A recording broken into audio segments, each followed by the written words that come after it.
All right, everyone. So we're following this whole Matt Hardy, Jeff Hardy situation because even though they're now wrestling a little bit in TNA, they're not under contract there. So we're going to read you two quotes Matt Hardy gave while on Busted Open Radio. So he said, ending his career on a high note, I would like to do TNA and have a hell of a run there. And then I almost feel like now just the destiny has revealed itself in many ways. I almost feel Jeff and we end up returning to WWE, do something small, and then go on to the Hall of Fame. That's a best case scenario. So, we're going to give a little more to just to further out the story. So he says this. That's a great question. I think Jeff really wanted to come back to TNA to continue to build equity, and he knows that TNA and WWE are working together. I have friends in the WWE. I have spoken with people in WWE. So I think Jeff just wants to once again just show people how he is a different human being.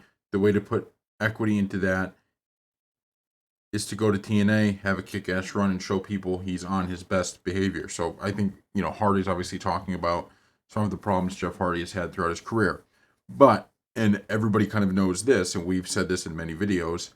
The Hardy Boys rock. Okay, Jeff Hardy rocks. Matt Hardy rocks. These guys are going to get the pop of a century if they show back up in WWE. And they just don't always make tag teams like those two anymore. I mean, they just part of it is that in a tag team division, you're really judged by the people that you have to face, anyways. Like, would the Hardy Boys have been quite as awesome if they didn't have Edge and Christian and the Dudley Boys? And would the Dudley Boys or Edge and Christian have been as awesome if they didn't have the Hardy Boys to face? You can always make those arguments too, but there's just something special about what they did. And for the longest time, they were my favorite tag team. I mean, that's just the bottom line. I loved Jeff Hardy. I loved Matt Hardy. I remember buying those documentary. They had one Hardy Boy documentary I bought on VHS because they were just awesome. And like Jeff, this guy was just a high flyer to the max. Like, he would just do every feat possible in these matches. Always had those kind of big spots, and I would love to see, because I think his career is so great and it's so awesome, and it does have these lows. What we've seen because of some of the stuff he's had to deal with, which I believe was alcohol and drugs and stuff like that induced. And I would love to just see all of that be put aside here and be put in the background, and that's all history.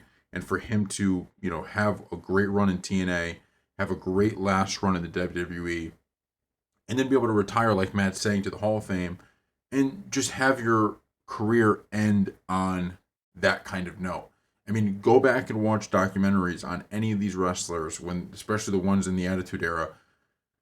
You're going to hear stories about what a lot of these guys went through and what they dealt with even Shawn Michaels, he'll talk about it, and so Jeff is, he made his mistakes, but it doesn't mean he can't now overcome all of that and really end his career on a positive note. Because, man, I mean, this is a guy that he was in the title conversation. I believe he won the WWE Championship at least once. Like, this is the type of draw Jeff Hardy was. And so I really hope that all of this continues and we get to see. I hope the path that Matt Hardy lays out is the path that Jeff Hardy and him end up taking. So thank you all for watching. We will see you next time.